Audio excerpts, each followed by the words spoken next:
Hi, I'm Teresa Duncan. And I'm Kevin Henry. Welcome to Chew on This.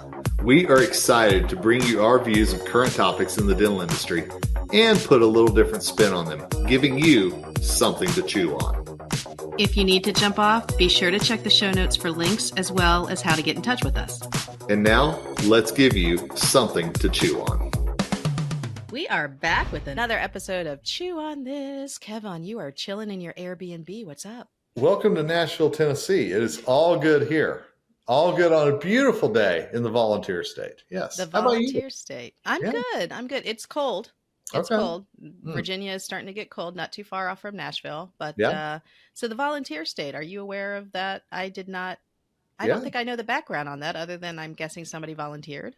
That one guy volunteered and they were like, we should make a state about it. Davy Crockett was a proud volunteer at the Alamo. Didn't work out well for him, but he did. So too soon, Kevin. I don't want to spoil that story for anybody who doesn't know it. Maybe, too soon. Yeah, all right. So well, we just lost Tennessee. So there you go. All right. So there's your Jeopardy answer from us, the volunteer state, and Davy Crockett didn't do well. There you go. So today, Kevin, I would like to go over a report that was just put out, and you and I love stats. We love anything that has a graphic and a percent sign next to it. Sure. We're all about it. So the Synchrony Dental Lifetime of Care study, and of course it will be linked. I wanted to go over some of the facts that were in there. You and I have been perusing through here, and we both were like, ooh, we should talk about that. Ooh, yeah, I want to know what jumped out to you. I'm very curious. So what jumped out to me was the fact that I have a lot of stats now for my next coming classes. That's what was really exciting. So first of all, the big number that pops up here. So dental lifetime of care. So that's how much money like somebody would expect to spend on their teeth. And this includes dental premiums. It doesn't include more complex care like implants, veneers, and ortho, which honestly bumps this number up even more because a lot of people are having that type of work. So from ages 20 to 79, you can expect to spend anywhere from $51,000 to $95,000 over your lifetime for care.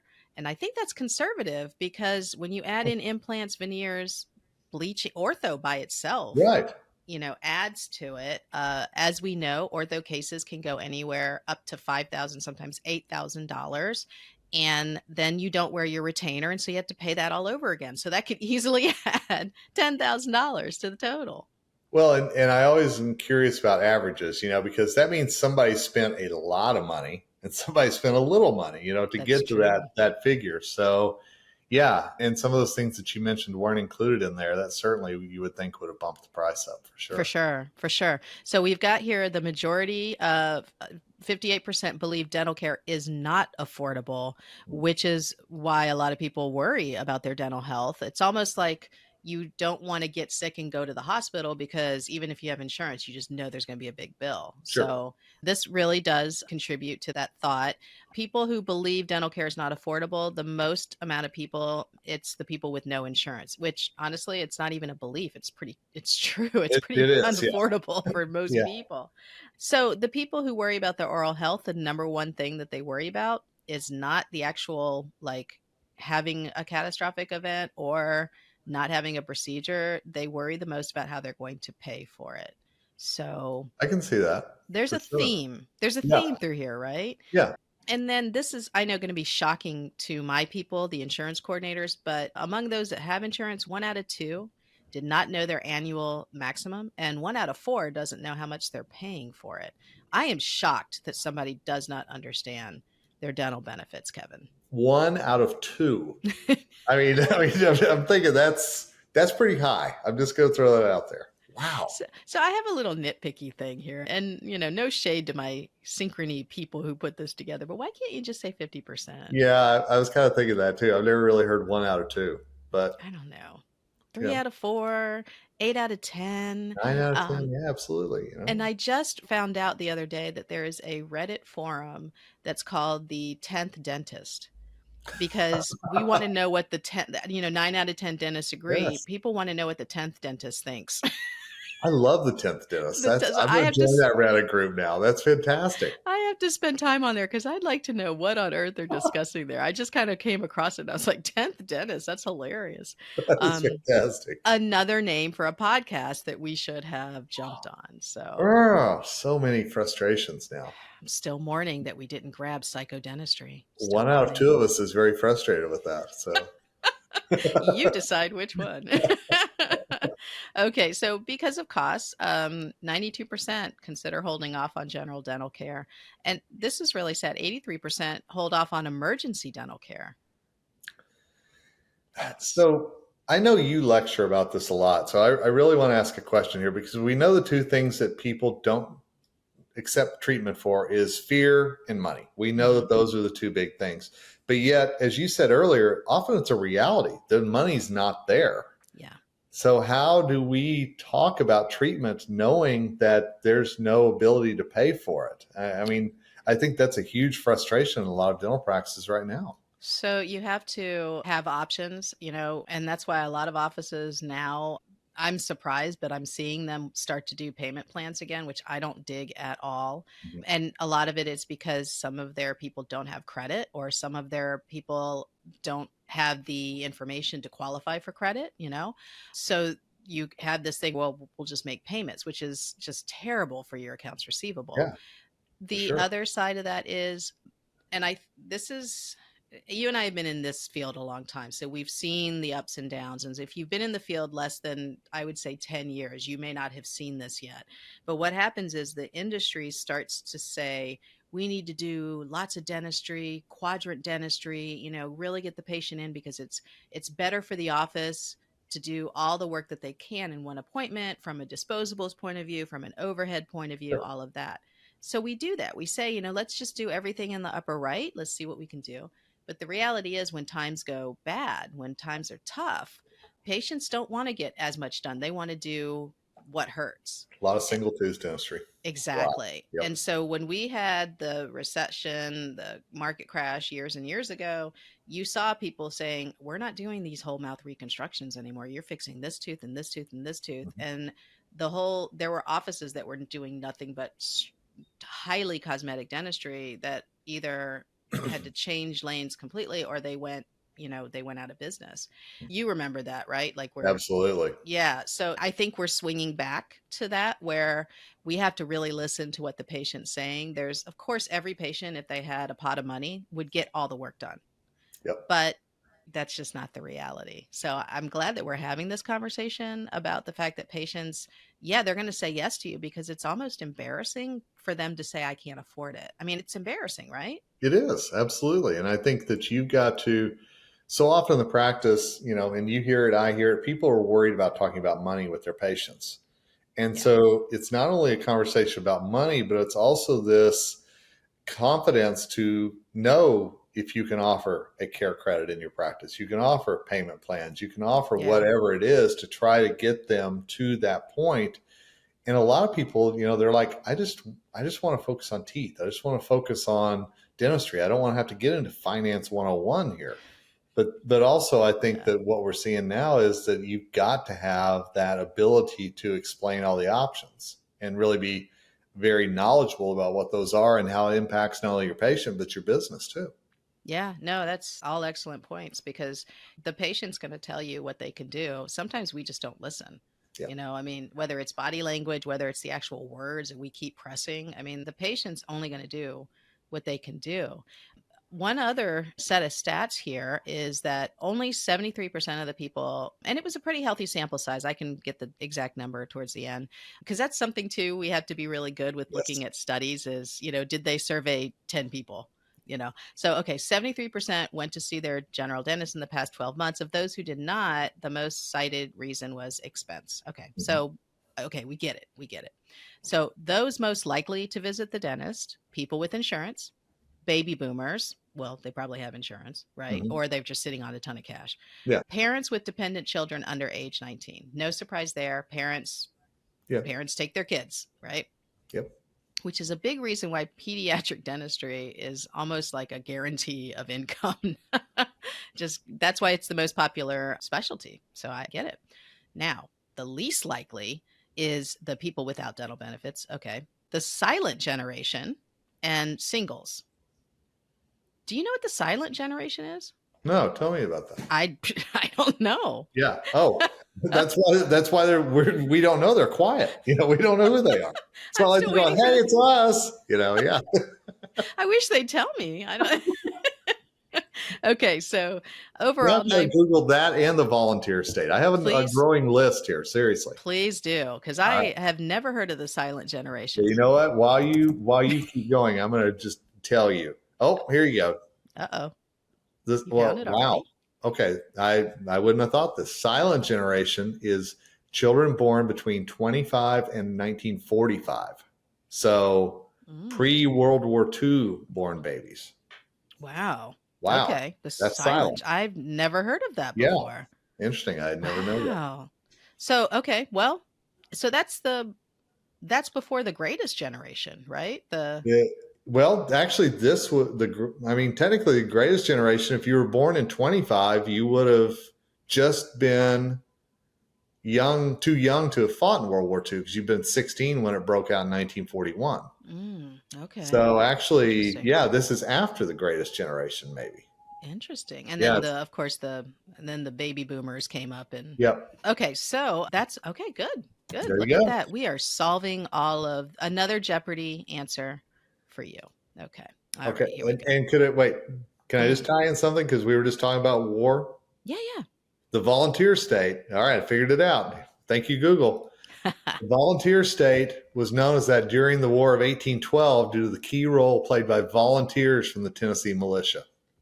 Look at that. How about that? So Okay. see, there you go. All All right. right. So they didn't just pick one dude that was like a It super wasn't just Davy. volunteer. It should have been just Davy. Let's be honest. But yeah. Anyway. Okay. Sorry. All right, let's see here. 58% of respondents said that they would definitely choose or probably choose a payment option that provided predictable equal payments without having to use their regular credit cards. Okay, all right. Okay. Synchrony, you made your point there. I Yep. like that. Okay. So they surveyed about 1,335 people ranging from 20 to 79. The majority of the survey participants were baby boomers. Those are the ones that are born 1946 to 64. So that's interesting there. And they also interviewed a whole bunch of dentists and practice managers to get their feedback on how to work this and how to have conversations with your patients. And one of the things that they mentioned in here is that to be completely honest and open about pricing, which is I mean, obviously you have to do that. And listeners, one thing you should know too is that the truth in lending, anytime you do payment plans and there's interest attached, you have to give them truth in lending forms because you're actually assessing interest and it turns you into sort of the financial institution rules apply, which is why in our offices and the offices I used to coach, I didn't mess with that at all. If we were going to assess interest, it was going to be through a third party option because I don't mess with that stuff Yep. at all. There's too much liability involved in there. And then basically being as super transparent as possible with their out of pocket. And I will say that in today's insurance market, you and I don't talk insurance as often as I think people think we do, but the reality is insurance is hard to estimate. I try to make it as easy as possible, but it's very hard. So if you're not able to give them a good out of pocket estimate, then the chances of them coming back are just, I mean, Kevin, what would happen if you were told it was going to be $200 and then you get the bill for $6,000? Oh, yeah. Yeah. Surprises are not good things whenever it comes to money, for sure. Yeah. So, Yeah. Well, and one thing that we've talked about in the past is and of course, we'll link this whole thing. But the one thing that we've talked about in the past is the fact that emergency care it's really on the rise. I mean, that people get a lot of their work done through the hospitals, the mhm, emergency room. But we haven't maybe we need to revisit this, but there's a lot of production time that's lost in the workplace and in the for sure. schools by people who are in pain and not going in and getting their work done. So there's a real like monetary effect that happens. Yeah. I mean, dentistry has a PR problem that, I think people don't think they can afford it. And yet they will be in pain because of that. They choose pain sometimes over coming to see us in the dental industry. And I think that How we get past that, I don't know, because I know that's something ADA's worked on. I know individual dentists try to get that out in their community, but it's absolutely something that it's not getting better either. It's not like this new millennial generation is understanding it more than the baby boomers did. Yeah. So I do think that we as an industry have to figure out how that we make it as painless as possible, both in the mouth as well as the wallet. And how do we make sure that when that patient comes in, that trust that we so pride ourselves on in the dental industry really is there and keeps going too. It's a good point. I don't know of any recent campaign, honestly, that kind of ties in this information. Well, and you've heard me say this, and I'll say it again. We made such a mistake during the pandemic when dentistry was deemed non-essential, and kind of sitting back and just shrugging and going, okay. Yeah. I think that dentistry lost a little bit of its forward progress because of that. And I think that we still have to catch up with that in our industry and show, the oral systemic link, all the things that we always talk about, they're so important. And part of it is, as you're saying, just getting into the dentist, making sure that periodontal disease is being taken care of, making sure that, cavities and everything else that will cause you to miss work are also being alleviated as well. Yeah, yeah. And if you feel a twinge of pain, people, you just know that you got to get that taken care of. Yeah. For any non-dental people that listen to this podcast, Yeah. tooth pain, when you get a twinge, it never really goes away. It's something. Well, and I had a friend who he was eating something the other day, cracked a filling, and just kind of shrugged it off. Well, it doesn't hurt. And I'm just like, yeah, yeah, it will. I guarantee you, but he was also in no hurry to go back into the dental practice and have that taken care of. See, when I think of when somebody says to me, I've got this little twinge or I've cracked a tooth, all I can picture, because my brain is weird, all I can picture is like a bunch of bacteria that are like, ooh, Disneyland just opened. Yeah. Let's rush in and see what all the new rides are that have to offer. Look at all these tubules that are just fresh. Like it's like when a new Walmart comes to town. It's so gorgeous. Everybody loves it. Come on. Everybody. And then 3 weeks later, it's just a disaster. I got to work that into my classes somehow, that analogy. That is a great analogy. I'm just telling you right there. That's awesome. I tell you, there's some weird stuff going on up there in this head of mine. If you were an illustrator, just see that little bacteria getting all excited. I'd love to see that. Absolutely. Yeah. Little bacteria family going through the gate. Yeah, like the mom bacteria dragging the kids. Come on, kids. They got a buffet, I promise. Exactly. Oh, goodness. All right. So after going over the dental lifetime of care study, Kevin, are you now impressed? It's impressed upon you how much money we spend on dentistry. It is, and it also is impressed upon me how much more people could be spending too. How much that they're holding on to those dollars as well. So, yeah, it's interesting because you don't ever think about all the things that we do on a yearly basis to maintain our oral health. And wow, that's some cash right there. So for all our dental friends here, the next time you go on a plane, next time you're in a crowded space, just look around and think of all the people with all the outstanding treatment plans. Kevin, I know you and I fly a lot. I can tell you I've sat next to people and just judging from their breath, I can tell exactly what they need. Stereo breath, baby. Yes. And then the worst is when they say, oh, I'm a doctor, or I'm and I'm like, oh God, back off. Back off, Sparky. Cut it out. You got money, go get that fixed, So yes, just know that there's a ton of people all around you that need work done, but they do have other priorities, and it's a matter of us making dentistry a priority for them. Yeah. And it's also when you meet those people and you say, yeah, I'm a dentist, or I'm a dental hygienist, or dental assistant, or whatever it is, and they go, oh, or they go, how do you do that? Yeah. Yeah. Don't just roll your eyes and go, oh, it sucks. No, tell them why it's important. Be proud to be in this industry. Seriously. You should. Yeah. I mean, blood makes me faint. Yeah, I know. Well, your hygienist must be on the floor then, because judging from that hot breath, there's something going on there. But no, but you're right though, Kevin. When you tell people that you're in the industry, it's either, I don't know how you do it, or they pull out the fish hook and show you something in their mouth. Oh, yeah. Every time I'm in an Uber and I'm in town for a dental conference, the guy or gal driving has an issue. always. And they're like, and I'm like, he told me 7 years ago. I'm like, well, that's probably a good thing. You probably should take care of that. Just a guess. So, yeah. Yeah, we've had some doozies. So anyways, we try to leave them something to chew on, but maybe they just don't have the teeth to do it. They might gum on this. They might gum. That's perfect. All right. On that note, dear listeners, thanks for hanging in there with us. We always appreciate it. And that's a wrap for this episode of Chew on This. We hope you laughed and learned a little. Check out the show notes for any links we mentioned, and don't forget to give us a rating on your podcast app. Feel free to drop us a comment on social media or by email if you have any suggestions for future topics. We'll be back in about 2 weeks. See you then.